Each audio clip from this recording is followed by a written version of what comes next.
This was an email that came in this weekend, and I'm not going to mention any of the pertinent details because this person is asking a question in confidence. This says, I've been watching your YouTube podcast for a few months, decided to reach out to ask advice on the thoughts in my head. I joined this brand new country cover band as lead guitarist. The first few rehearsals and shows were great as we were rehearsing songs I grew up listening to, country prior to 2000 in this case. That's kind of the lane that they were in. However, within 6 months, the lead singer has taken over and decided to start incorporating hard rock songs, 70s R&B, funk, and songs that are outside the purview or the scope of what I thought I was signing up for. I specifically waited out the pandemic to join a new country band. It said that in air quotations. Yep. And this is another thing that I can tell that they've been consuming our stuff, because this next paragraph is totally stuff that we've said before. Yep. I know that stretching my limits can help me as a player, which I've said 1,000 times. We've said that, yes. But I didn't sign up to play Journey or Tom Petty. And while they may have good songs, I don't want to play them. Nearly half of our set lists are songs that I have no passion for and just go through the motions. I have previously expressed this, and while they give me a chance to voice my concern, my opinions are always poo-pooed by the singer turned band leader. I feel like a hired hand and not a band. I don't like the way our shows are put together. There's some more specific details around the person that they are kind of having issues with, so we'll just keep it vague at this point. But the main thrust of it is, it's clear that this band is not aligning with what I expected. Yep. I feel as if I should bow out gracefully after the summer season is over. Any advice on how I can avoid doing this again in the future? Thank you for your wonderful podcast, and thanks for your time. Yeah, man, what a great question. There's so much going on in there. so many parts to respond to. So yeah, I sent this to Dan a couple of days ago, but I was like, save it for the show. We have not discussed this. We're coming in cold in our various opinions, although I feel we'll probably align pretty close. Well, we'll see. I don't know. Yeah. So I feel a couple ways about it. Now, the deal is, he joined a group under false pretenses. And maybe they weren't necessarily false in the moment, but they weren't adhered to. So I think that's a fair critique. And I also know that country guitar playing is a very specific skill. For sure.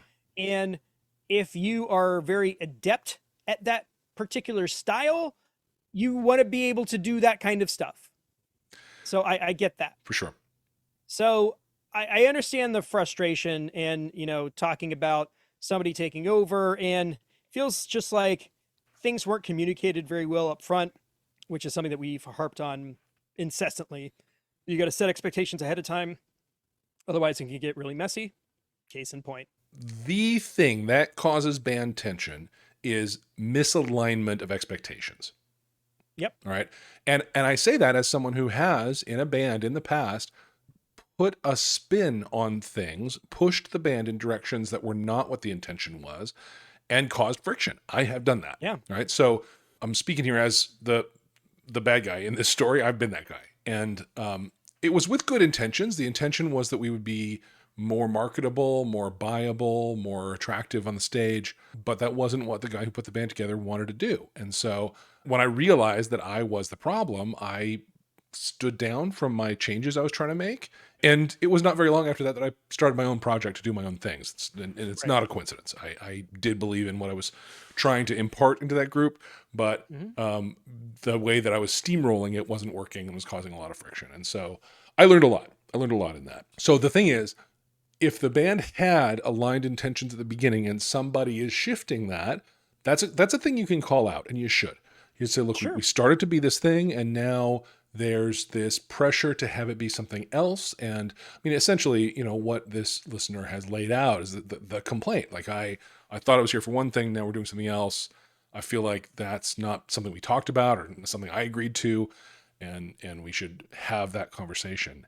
But I hear this a lot out there in the cover band social media world of like, I have an expectation of what a band is. A band should be collaborative. It should be a democracy. It should be a family, all that kind of stuff, which in my view is mostly nonsense. What it should be is a business of aligned participants who are aligned not just on what the creative effort is, but the business structure of it. My bandmates are real clear that I'm the band leader, and we've made that really clear. And I've made it really clear I want their input. I'm not going to be a dictator about things. When there's a decision to be made, I'll make it, but I'll make it informed by their thoughts, and I'll try to give them wins when I can. That's how you be a good leader. Anyway, the point is, if the expectations have been changing in an unspoken kind of way, the thing to do is to speak it and to have that conversation. And it won't be comfortable. It might not be comfortable, but to say, like, look, I was here for one thing, we're doing something else, and I'm not loving it. Which it seems like that's what he's doing. Well, to us, I'm not sure he's done it to the band. Well, he said he's voiced his concerns, but... And they've been poo-pooed. That's right. Singer kind of, yeah. That's right. All right, well, yeah. So there you go. I mean, either after hearing what we have to say about this, this person would say, like, wow, well, I haven't really put it in terms of, this was my expectation, this is the reality, we really need to talk about this. I've just kind of been nitpicking at some decisions I didn't like, which is, by the way, not a great way to do it. It's really easy to just dismiss each of those one by one, and then you feel deeply unheard, versus like sitting down and have a meeting and saying, look, I'm not happy with how things are going. That demands a response that takes it seriously. Yep. Right. And so I think one thing to say to this person is, you probably, I don't know, probably, it's possible you have not been voicing your concerns in a way that makes people take them seriously. Yeah, or what seems very clear to you may not be clear to other people. Right. Again, we get into this whole band dynamic thing, and it is just relationship stuff, and people have different communication styles, and when you say something, it may be perceived as something else to another person. Right. And nobody has any ill will or bad faith approaches to those kinds of things. Yeah. So you just kind of have to figure out, is this something that I'm not articulating well enough? Or now there's another part of this I want to circle back to. There's so many parts to this. It's great. It's really good. Yeah. The other part that I was talking through is can you make yourself enjoy these songs? Right. Can the fact that other people are enjoying them be the thing that works for you? Right. And it's something we've also, we've talked about a fair amount, because it's pretty easy to get jaded on the same material over and over again. But like, if you're just kind of complaining, like you don't dig the songs, and then you kind of like show that on stage, right, that can contribute to another issue. Yes. Yeah. If you're telegraphing, which kind of comes around to the last part. If you're telegraphing your distaste for these songs on stage, that's bad. That's unprofessionalism on you, frankly. Yeah. Listen, I can't begin to tell you how much I loathe the song What's Up by Four Non-Blondes. Really hate that song. I really hate it. I hate it. Yeah. I hate it. I hate it. But do you like it? I know I hate it. But what it does in a room, I love. Mm-hmm. And so I play it and I lean into it, and you would never know I hate it. You'd never know that. I'm as engaged in that song as something that, I loved since I was 12. Because of what it does in the room and what happens in the audience and the energy I get back from them, that's worth it for me to play that song. And you got to find I'm sorry, you don't gotta, I'm correcting myself a lot in this podcast, which is a good thing.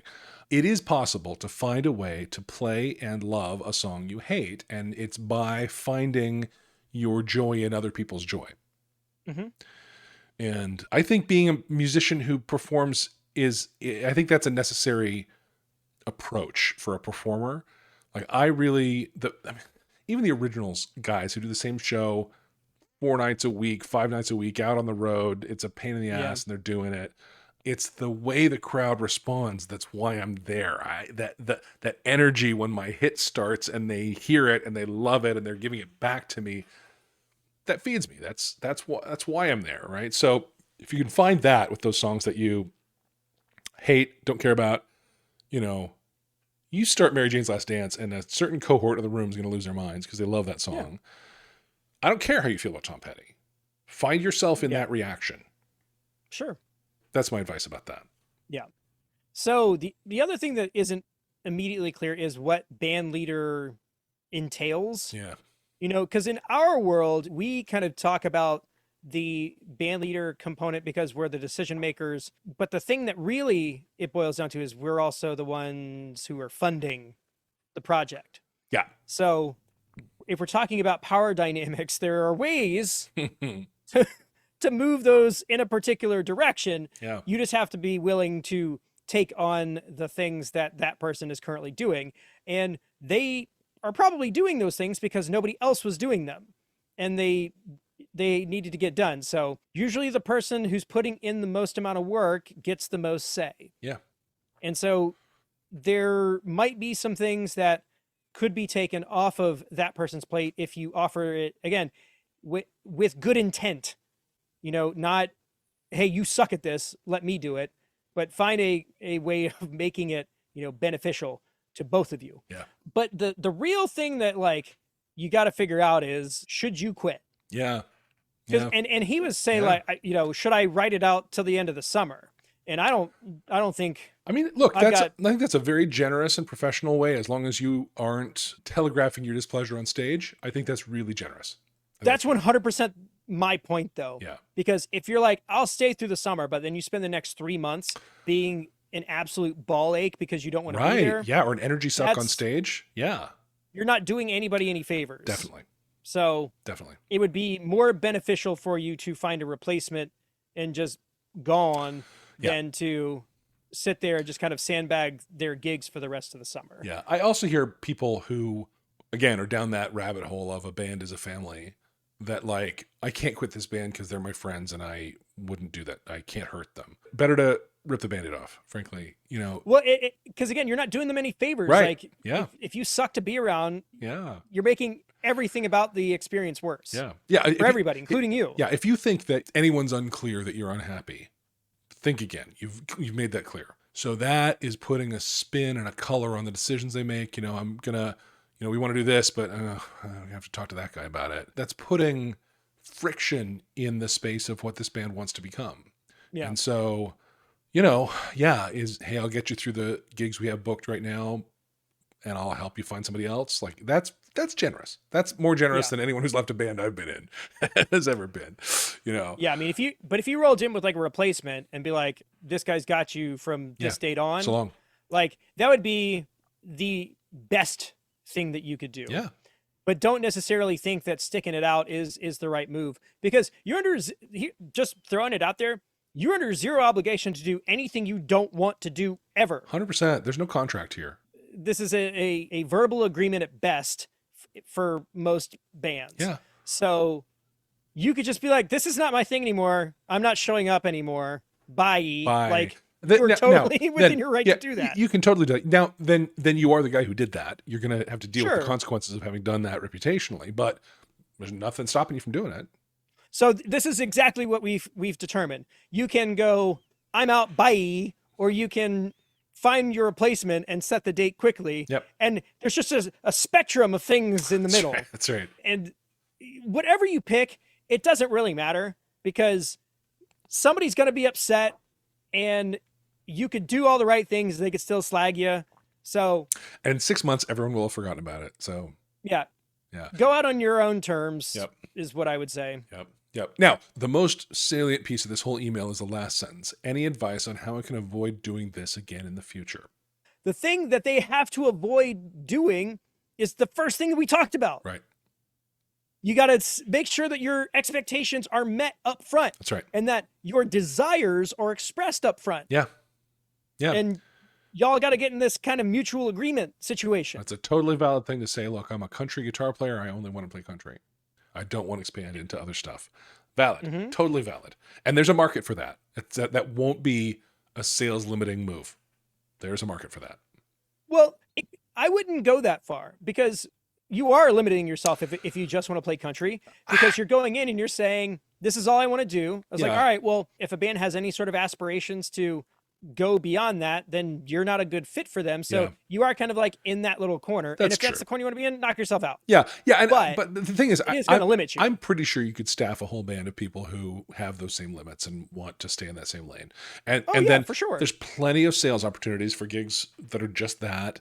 You could have a perfectly fine weekend warrior career doing just that. And as long as everybody's aligned and everyone's clear that's what we're doing, like that could be a great gig. It's about clarity. So in conclusion, it's about clarity. It's about communication. It's about being honest. Yeah. And I think there's just a lot of folks that are afraid of being honest because they're worried they're going to hurt somebody's feelings. But like, any time that I have had to go back and apologize or figure out how, like, it would have been so much less trouble to have just said what I wanted in the first place. Yeah. You know what I mean?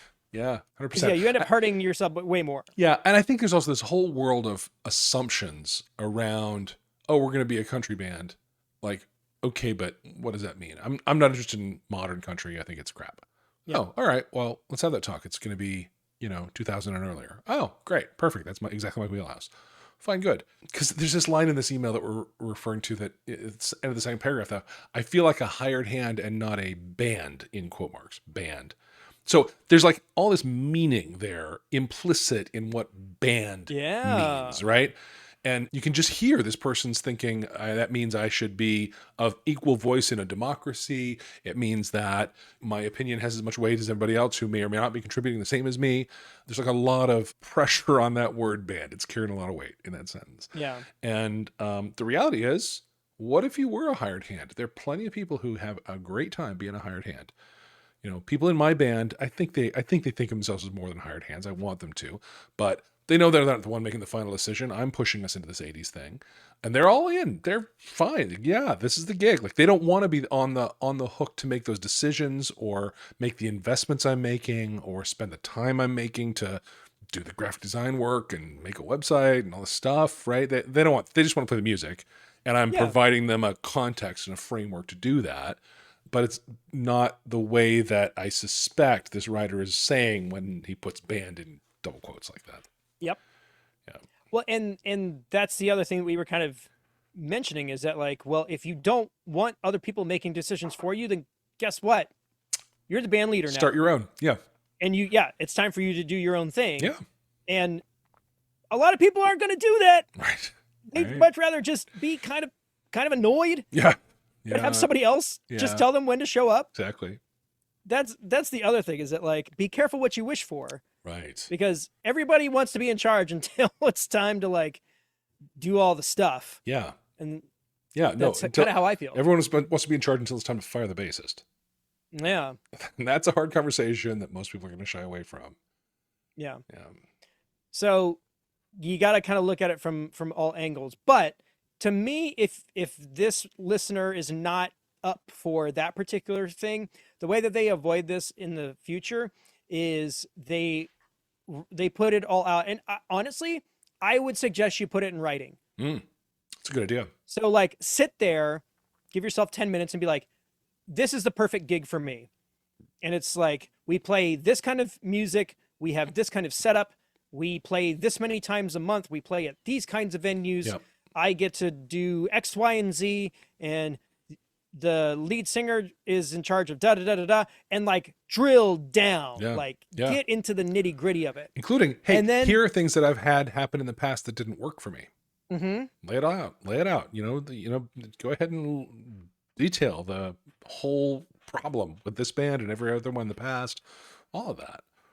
Well, and, when we're talking about how gigs work and, like, what makes a gig acceptable, maybe weigh the things that are bugging you against all of the other things, because song selection is, like, this much of the experience of being in a band. Yeah.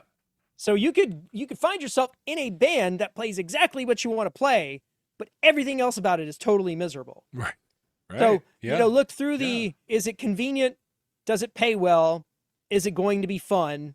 Do I like the people I work with? If you get 2, 3 out of 4, like, that's probably your best case scenario. I don't know a single person, including all of the band leaders that are in the Patreon community and all that are 100% in love with everything about their project. For sure.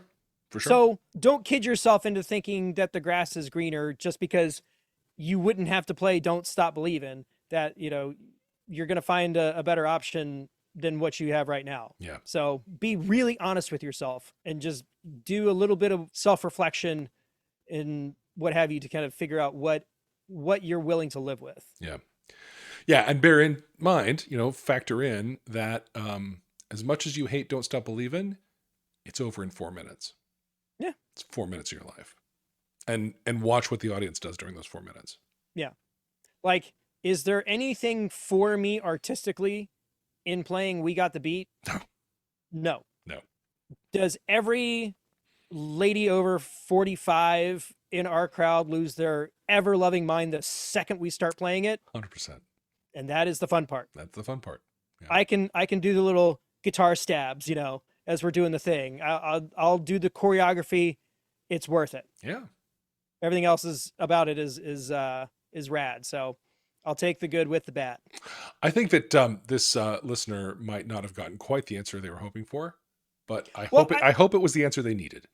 Yeah. So in summation, quit and leave as soon as possible. Yep. Because this isn't working for you, and you staying longer isn't working for them. If possible, if possible, don't leave a mess, but do leave.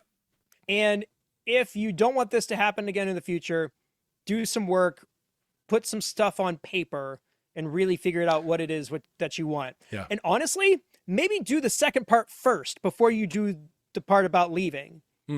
Because you may find that you write all the stuff out that works, and they check 80% of the boxes, right? And then you kind of look around at your market and who's available and what is out there, and maybe you decide, maybe I should just maybe 4 minutes of journey isn't worth all of this agony. Yeah, because let me tell you, starting your own project is it's a lot agony. Yeah, it's a great way. That's a great word. There you go. I mean, it's worth it, but it's it's still not great sometimes. Yeah. Still, even when things are going well. I think we nailed it. I think we like. I'm very happy with the responses to this. Yeah. We over-answered. Yeah. We gave them so many things. So many things. And hopefully everyone else too. Joe on the live stream, literally, as we were like reading the first sentence, he's like, he needs to quit. So I do want to call out Joe because Good job, he was Joe. right. And I sat on it because I knew that, I knew it was coming. That's where we were landing. So why shortcut the journey? Yeah. And Tony also in the live stream said finding a replacement before you leave is a huge favor. We totally agree. Huge. Yeah. Any other parting words or wisdom? No, as somebody who's quit some bands, you just gotta tear off the Band-Aid, and it feels bad. It feels like you're being unfaithful or a traitor or I don't know what. Especially, I was leaving one band to start one that I knew would compete against the one I was leaving, and I knew would beat it in the market. And I had feelings about that. I liked those guys. They were friends. They're still friends. It took us a minute to get back to friends, but sure. But we're friends again now. And if you take a long enough view of things, all of this drama is very short term. Mm-hmm. So do what you got to do. Take care of yourself. Set yourself up to win. That's my advice. Yeah, I concur. So best of luck to our listener out there. And maybe at some point you can touch back with us after this is all kind of settled and see what you landed on. Love to hear an update. That'd be great. For sure.